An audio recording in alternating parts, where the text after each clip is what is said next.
Hi everybody, this is Sheila Aliens. If you follow me on Twitter, you've seen me posting some clips I've found of public testimonies speaking out against CPS or DCFS, also known as Child Protective Services. And I keep posting these clips on Twitter, and some of you have expressed interest in seeing the entire clips. So that's what I am uploading today.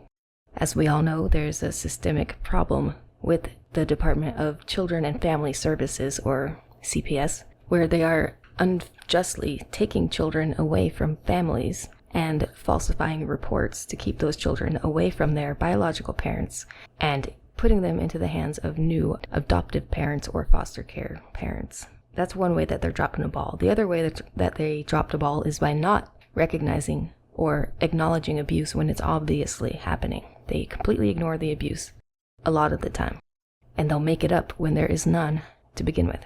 These clips have never seen the light of day. They're not anywhere on YouTube yet. I dug them up. Most of these are from my local Los Angeles County Council meetings. The public comments portion of the meetings is where this stuff gets said. So I'll go ahead and play these clips for you guys, since some of you did express interest in seeing these. Los Angeles County's foster care system is known to be one of the most violent and dangerous in the nation. Between 1991 and 2003, the coroner's office found that 660 children died while in LA County's foster care, in which 160 of them were ruled homicides. Not too long ago, there was a 2-year investigation held by the Daily News. They found that LA County's foster children are 10 times more likely to die from abuse or neglect than anywhere else in the country. Mr. David Sanders, DCFS director, has previously stated, "More kids are hurt in our system than in other systems." That helps explain why approximately 800 LA County foster children are on the run as we speak on any given day. Rather than using the unstatistical common excuse kids don't want to follow rules, DCFS should conduct an investigation to determine the reason the kids are running away. When one or more kids are running away or making allegations on a particular home, that should be a clear clue something is going on. Kids are being placed in uncomfortable and unsafe situations. The only people who knows what goes on in these homes are the children behind shut doors living with these strangers. The majority of people taking in foster children do it as a source of income, often their only source of income, which is unacceptable. But the fact is clear that there are not enough foster homes.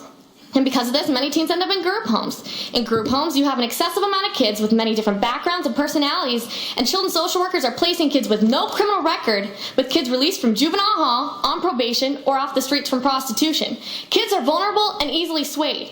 Children's social workers should be held responsible for endangering the lives of these children. I witnessed a foster child being stabbed with a steak fork and a knife in one of the group homes my CSW placed me in. Mr. Antonovich, from what I've heard and researched on you, you seem to agree that kids need safety, stability, love, and family.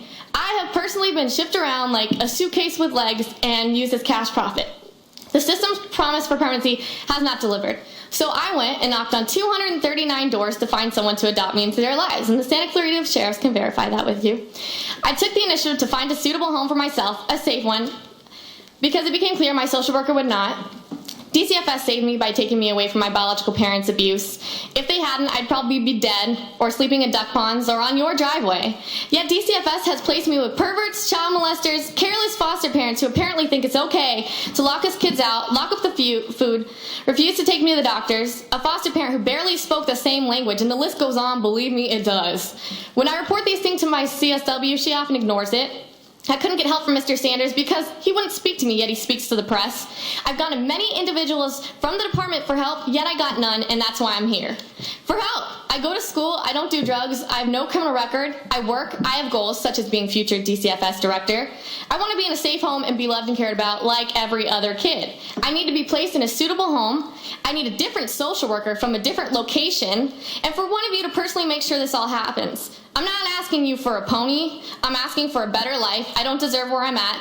Today you need to place me in a suitable home or take me home with you. It's a bit exhausting living as a 16-year-old runaway. And also, can I just mention one more thing? Sure. There's also, if you can talk to Miss Ramey at Highland High School about another situation, about a girl who's in a tough situation. I don't know about it because it's confidential, but if you could talk to her, she's at Highland High School. It's basically the fault of DCFS. So, yeah. Thank you. Wesley's going to talk to you over in the corner, lady right over there. All right. That concludes all of the items before us. We have no closed session. Are there any other items before us? If not, we are adjourned.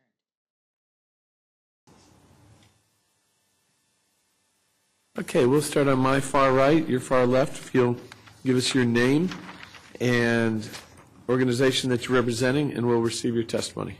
Good morning. I'm Jamila Larson, Executive Director and co-founder of the Homeless Children's Playtime Project. I come to you as a social worker with nearly 20 years of experience working with children in some of the district's most challenging neighborhoods.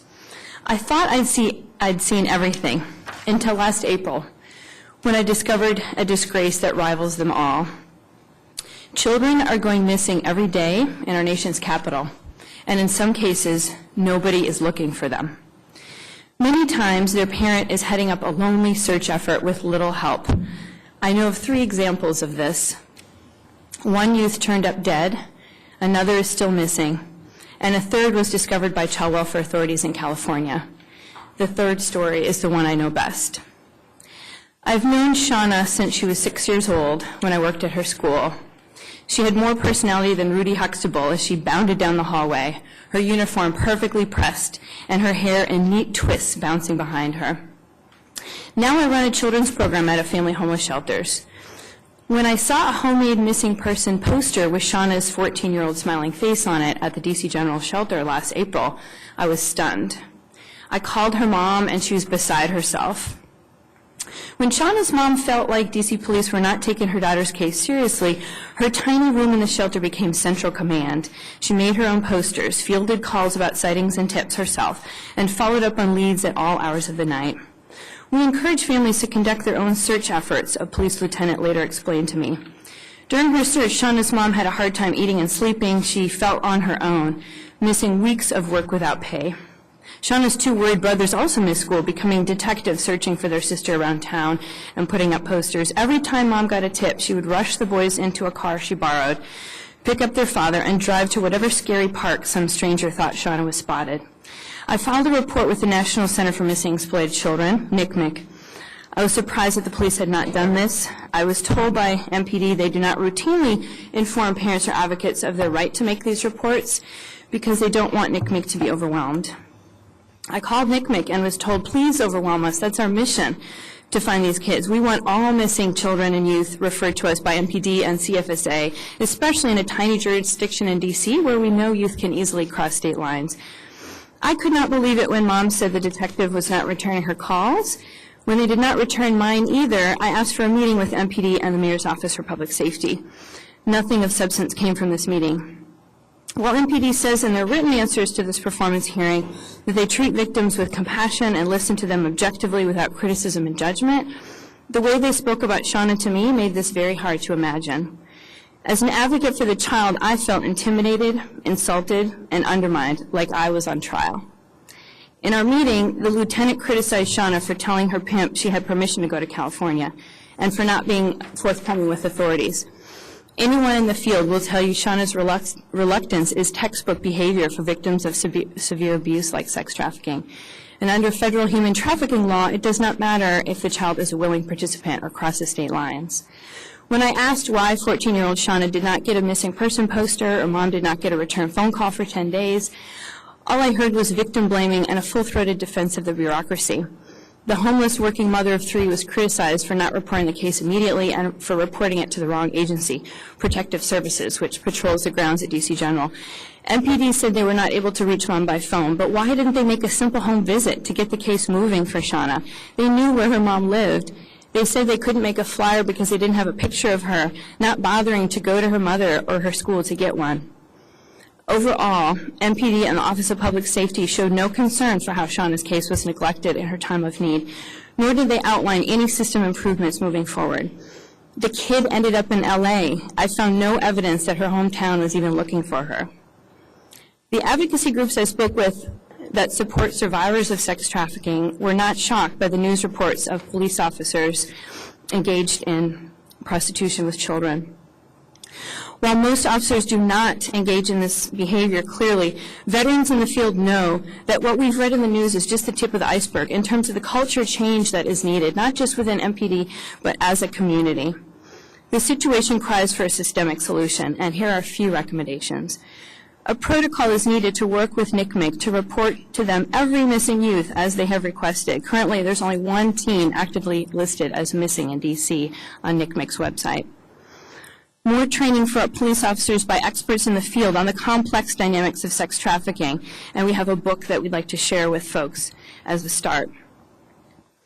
John should be arrested not only under solicitation, but charged with statutory rape and child abuse, which is not happening enough. We want to work with youth-serving nonprofits to collect reports of missing children from possibly reluctant parents, assign critical cases statuses more appropriately, including those children missing from the child welfare system, and provide more timely responses and services to victims and families. Finally, child advocacy groups are working on a bill to improve holistically how the problem is addressed and to give MPD the support it needs. We hope they will come to the table and work with us to tighten some of these holes in the safety net.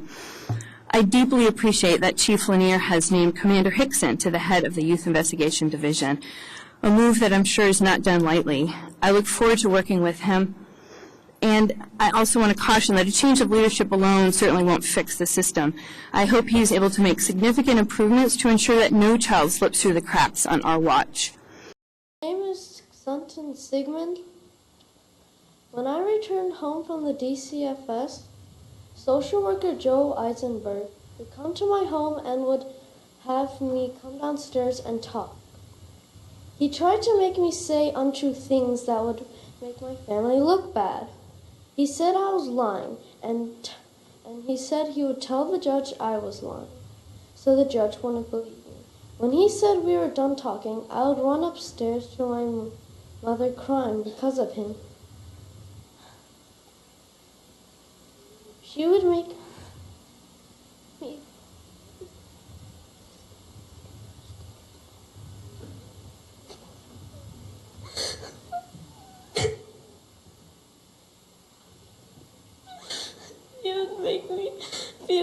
my mother would make me feel better. I'm grateful that I have God and my family.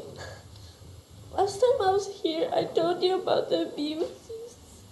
You sent me to Aldo Marin. He blamed the abuse on me, and it made me cry too. It's horrible to be blamed for abuse. And also last time I was here, Philip Brown was there, and we want to have a word with him and tell him of how he didn't help my mother fight at all for us. And then he completely ignored us, and he said to my brother, "I know, son," and then touched him, and my brother said, "Don't touch me." I don't even understand why he said, "I know, son," because my brother said that you made my life horrible, and I guess that's all he has to say to children that are in the DCFS being mistreated. I'm just going to pause it real quick. In case you don't understand what the kid is saying, Philip Browning was the director of DCFS here in Los Angeles. I believe he's now retired, but he was the director at the time. And this kid is saying that his little brother told Philip Browning, he told him that Philip was making their life horrible. And Philip Browning's response, the director of DCFS in Los Angeles, his response to this little boy was, "I know." As in, "I know I'm making your life horrible. Deal with it." All right. Next speaker. We've been here numerous times. We've been trying to get your attention. Ms. Sheila Kuhl is in our district. The person, no reaction. Mr. Ridley Thomas keeps saying there will be an investigation, nothing. A lot of illegal and criminal acts have been done by the social workers and their supervisors. And in fact, you too, by knowing about it. I have come here when my child was being starved. You didn't do anything. We have all the records, the medical records, nothing. There's such criminal activity that's being harbored. Last month, Ms. Lena Duval was given $3.1 million in damages by a jury for unwarranted removal, etc., and social workers lying and everything. That's just nothing. There's so many more settlements, 500,000 there, 300,000 there, and this is just the beginning. And Mr. John McMillan, who's the attorney on record, he never wanted to do any of that. He was just so appalled by your lies that you let happen that he took the case on. and he won another 10 million or something like that judgment in Orange County. This is a systemic issue, and children like him who are survivors, you're doing nothing about. Mr. Thomas Ridley said, "Oh, go to Aldo Marine." Aldo Marine, when my son explained some abuse, like he was forced to eat by Jamie Heine meat against our religion, I only found that out recently. Mr. Marine said, "Well, did they force you to eat it?" That's the reaction. So don't send us to somebody who's further abusive. This is a criminal activity. When social workers lie under oath and they give the judges information that they know is false to get kids taken and adopted out, when it's become an adoption puppy mill, and they're all brown people, we're an exception. It's brown people that they love to take. It's brown people of all kinds of shades that are the major victims of that. And we're just too scared to even speak up. And this is a criminal investigation that needs to be taking place. We're open for it, we're waiting, and we're asking for you to intervene. All right. Well, my mother, I got locked in a room when I was just about 5, or when I was just 5 or 4, and my mother would fight for me. I was also forced to eat meat. Well, not forced, but I was at a restaurant. They would always give me at this restaurant and at this Jamie Heine and make me eat meat, which is against my religion. My mother makes me not eat meat because it's terrible for you. You can maybe, I don't know, but I think die. My mother makes me not drink from foam cups because they make you have cancer. She does what's right for me. I believe in God now.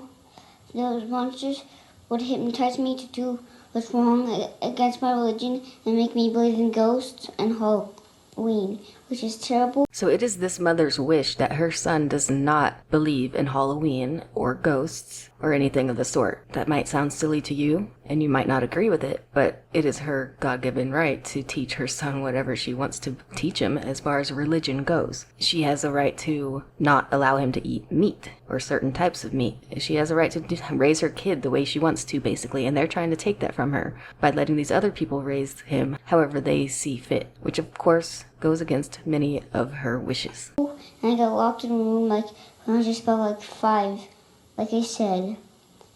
And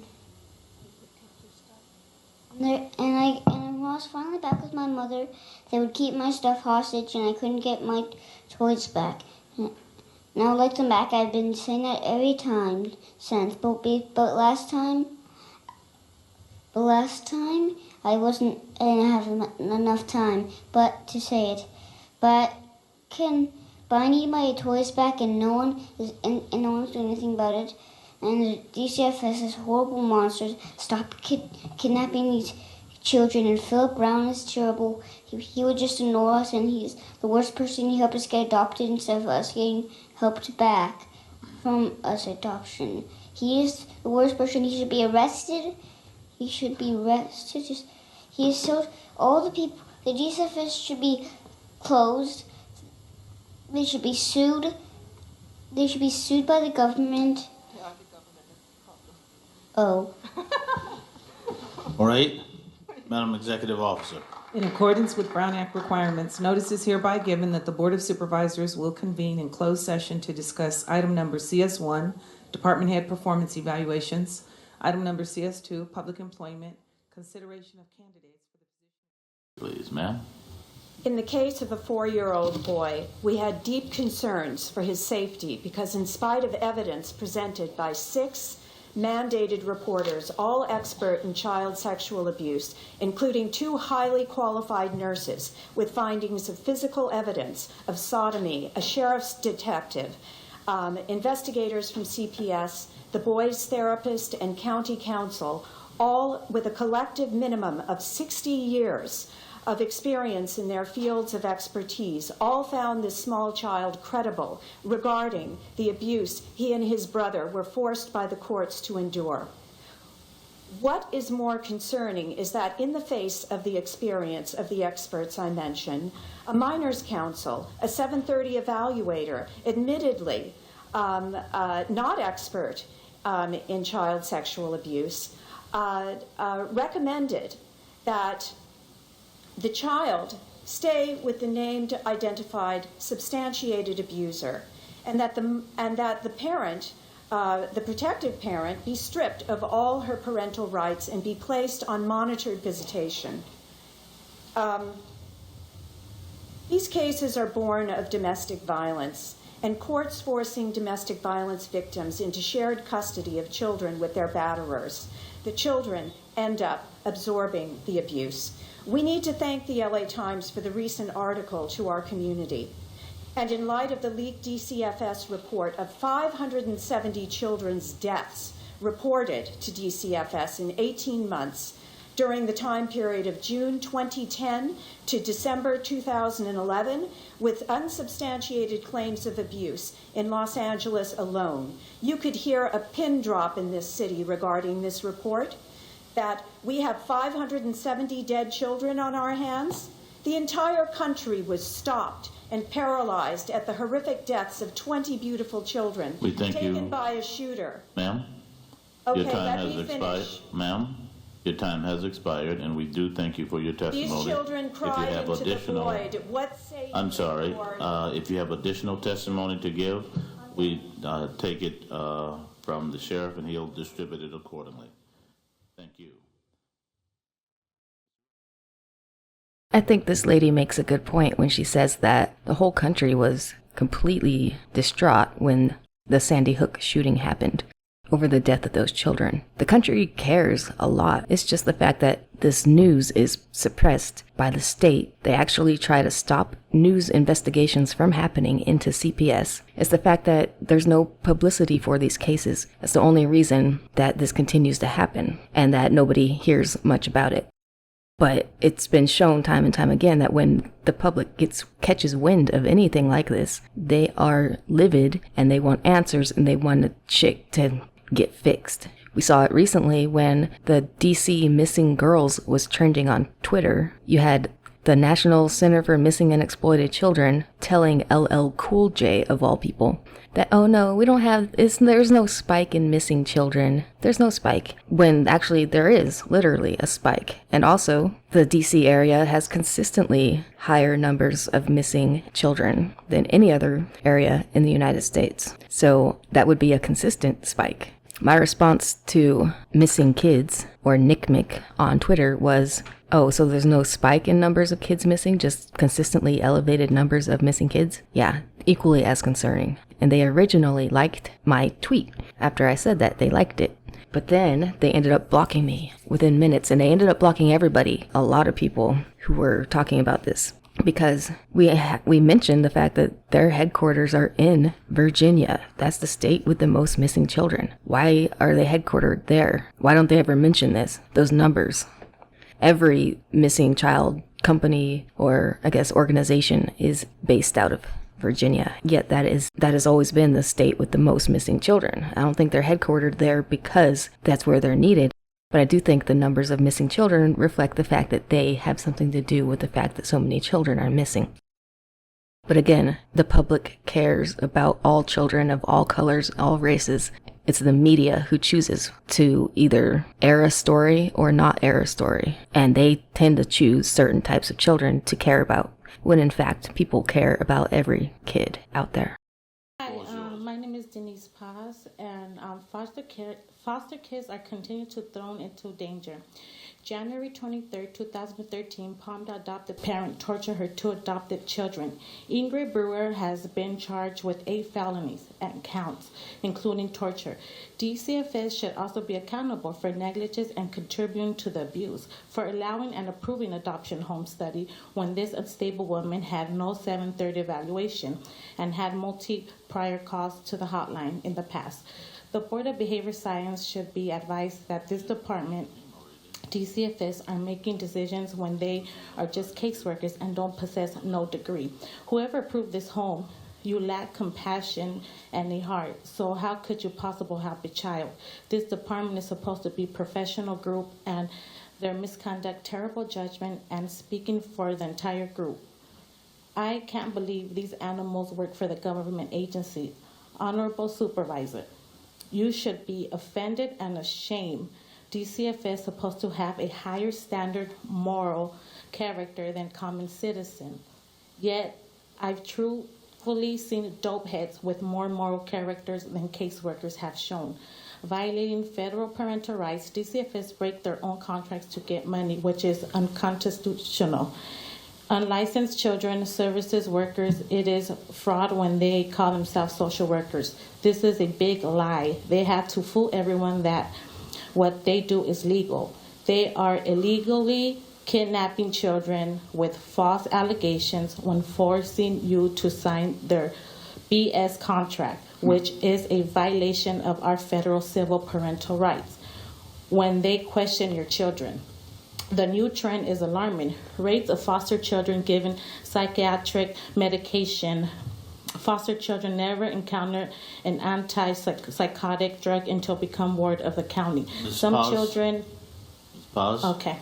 Your time has expired. But thank you for your testimony. I'll see you next Tuesday. Next Tuesday. All right. Thank you, ma'am. You're the last speaker. It's been almost 2 months that I have seen my children last. The judge, who could not even stand me, returned my children to me, but DCFS appealed it and now do not even let me see my family altogether. At first they claimed it was staffing issues. Mind you, they have an over $1.8 billion budget a year, and yet no money to get my family and me my court-ordered visitations. Now the judge ordered visitation at a neutral price, but everyone failed to tell me that that would cost me $800 a month. How am I supposed to, as a single mother, come up with $800 a month to see my children when I have a son live with me? Because I'm only a danger to the children that are adoptable, that jeopardize the DCFS, the ability to get federal funding. My 15-year-old I can keep. But the DCFS, with the $1.8 billion budget, cannot offer my visitation. Do you not realize how stupid you actually sound? Divide your budget, and the 30,000 kids in foster care, that would be over $500,000 spent per child. But spend any of my family for visitation? Zero. So your idea of capitalism is a parent has to have to see the kids, they have to have money. And if they can't afford it, which a lot of brown people cannot, they lose custody altogether. That's not capitalism, that's more like something like swinism. And what's the definition of swinism? It's like the Supreme Court said about pornography. I can't define it, but if you see it, you know it. They are trying to terminate visitation between the brothers too, by the way. My son, who's 15, is not supposed to see his brothers. He's a danger to them. We're not a danger to anybody. We're not a danger to each other. We're a danger to you because we expose your criminal and illegal activities. The poor parents in LA County, they have no rights. When you have money, you can afford a private attorney, which I initially did, and I won. Now I have a court-appointed attorney, and I can't even see my children. Money speaks, but not a good message. Please. Good afternoon. My name's Yoli, and I'm here today to respectfully ask that sexual, physical abuse be treated as a serious crime that it is, and be investigated thoroughly by specially trained professionals who are part of a multidisciplinary team. Children are being abused, molested, and raped, and even murdered due to the failures of our present system. Courts are dismissing and concealing evidence of abuse. Our courts go as far as labeling and accusing protective parents with mental illness, PAS, which is parental alienation syndrome. And in fact, PAS is not even a law, but the courts use it as if it is, and are using this against protective parents in our courts. Court-appointed 730 evaluators are submitting fraudulent reports that are destroying hundreds of families. Minors councils at Edelman's Children's Court are recommending custody to substantiated abusers every day. The policy to reunify a child or children with a parent that has a history of domestic violence needs to change. There has been too many deaths of children due to this policy. I'm respectfully asking that changes please be made to our system that will help protect our children. Thank you. Thank you. Hi, my name is Rafaelina Duval, and I would like to address the board. Last Friday, the jury on Duval versus County of Los Angeles sent you a message regarding your deliberate indifference to the policies, customs of DCFS. It's been a long time that many advocates, many families have come to you, and it has taken DCFS ruining my family for you to listen. I've been here before, and you've never listened. None of the warrantless removal of children in this county is changing, and you gotta understand what the approach is going to be. We will sue you over and over, and we will pound you, because what you're doing to the children here, DCFS has lost its ability to make proper assessments. I happen to be a mother that had resources to fight you, but I guarantee you, I will enlist every case that has merits, and you will hear from me again. And I'm asking you, don't fight the peers, the 12 people who sent the message to you, because there will be a lot more. And I'm asking you, change the policies, the discriminatory policies, you know what they are, read my complaint. The discriminatory policies against parents with disability, children with disability, there is no reason why you should have put me through this 6 years litigating you, tooth and nail. But you know what? I am a minority. I'm a woman, but I also come from a strong family, and I will fight you till the end. So we'll see each other in the Court of Appeals, but I want you to know it's time to change, because the mothers are coming, the fathers are coming, the community is coming. Time to change, Board of Supervisors, please. Next speaker. Yes, my name is Javier Ibanez, and I'm a proud children's social worker for DCFS, and I proudly represent the Belvedere and corporate offices. So in the interest of time, let's cut it short. There's a lot of things happening with DCFS. Obviously, we all know that 4 of my colleagues are currently being brought up on felony charges. As a response to that, social workers, we thought, what can we do? So we thought critically, and we developed what we call the Roadmap to Child Safety, which are 3 initiatives that we feel are the most important to address right now, but we cannot address them without your support. Really quickly, number 1 is to stop the revolving door. We believe it's important to develop a mentorship program in order to support our new social workers so they can learn how to do the job efficiently. Number 2 is to address the foster care crisis. We need to launch a recruitment campaign, but not only that, but also hold current foster agencies and foster parents at a higher level. And lastly, is to continue making progress towards the ratio of 15 children per social worker. So I'm going to thank you guys very much for your time, and I'm going to bring it out to my colleagues here who are going to go into more detail as to the revolving door crisis. Thank you. Okay, good morning. My name is Melissa Shear, and I am a new children's social worker in continuing services in the Pasadena office. I began in May of 2015, and I love the job, especially the children I work with. But the first 16 months, it was very challenging, and I saw several colleagues quit. Upon my arrival into the office, 2 of us from the academy were placed into a training unit that was led by a supervisor and an experienced worker. I constantly went to that worker with lots of questions, which is to be expected. Often I felt that I was a nuisance since he had his own workload to deal with. After a few months, we had a new trainee join the unit, and the attention was divided even more. After a few more months, we had an additional 2 more trainees join. So there were 5 workers that have been there for less than a year trying to learn the job, all receiving guidance from 1 person. There may be no silver bullet solution to this with the many challenges faced by new social workers, it's not surprising that the turnover rate is high. 18% of children's social workers hired since August 2013 have quit. At several of our offices, it's been even worse. We have lost nearly 1 out of every 4 new hires. There may be no silver bullet solution to this high turnover, but one way to stop this revolving door is to create a stronger support system for new children's social workers. Thank you. Thank you. Next speaker. Hi, my name is Dina Petruzzi, and I'm a supervising children's social worker at the Belvedere office. I began with DCFS as a trainee 19 years ago, and I've seen over the years dozens of new social workers leave the department. As we all know, not only is it demoralizing and a waste of resources, it results in higher caseloads for those left behind, which negatively impacts the community that we serve. And in response to this need for staffing, hundreds of new social workers were hired. And the single most important factor when they were surveyed contributing to their stress was lack of adequate training and the absence of a structured and strong peer support system. Independently developed office-based mentoring has been successful due to the already skilled CSWs and CSWs doing the work already. But these practices were informal. They were dependent on the different offices and service areas, and therefore were unsustainable. We need a structured mentorship program so that every newly hired CSW and every DCFS office has the benefit of an experienced children's social worker mentor during their first year of service.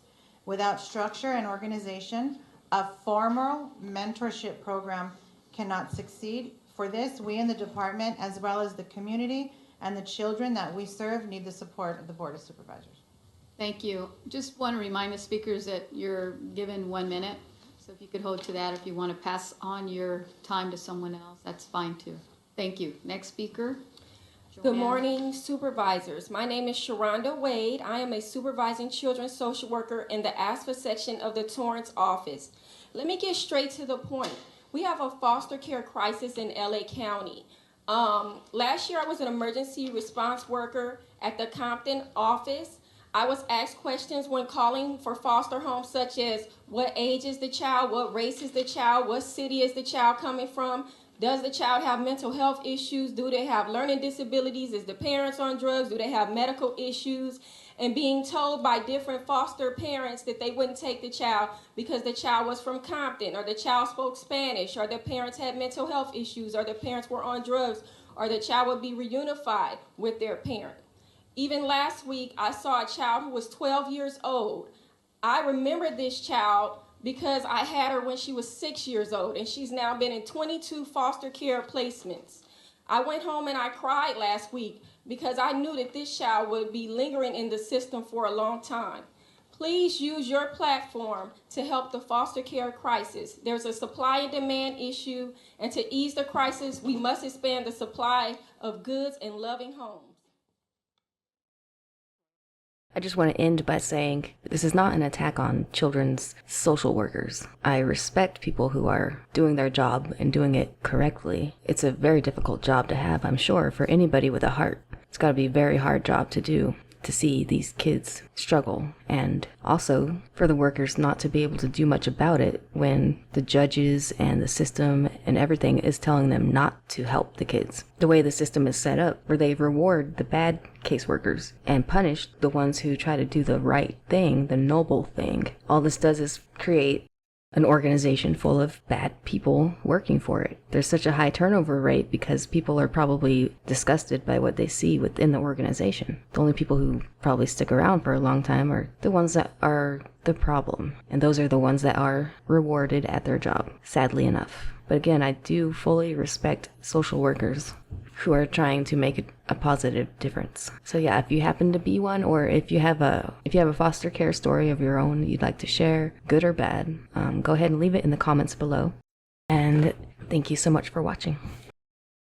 In our ongoing Fox 11 Investigates series, The Children Are Dying, we've reported that allegations that children are being left in dangerous homes by the San Bernardino County Children and Family Services, and sometimes those children have died. According to former social workers, CFS management has ignored evidence of abuse and, worse, asked social workers to lie about what they've seen in abusive homes.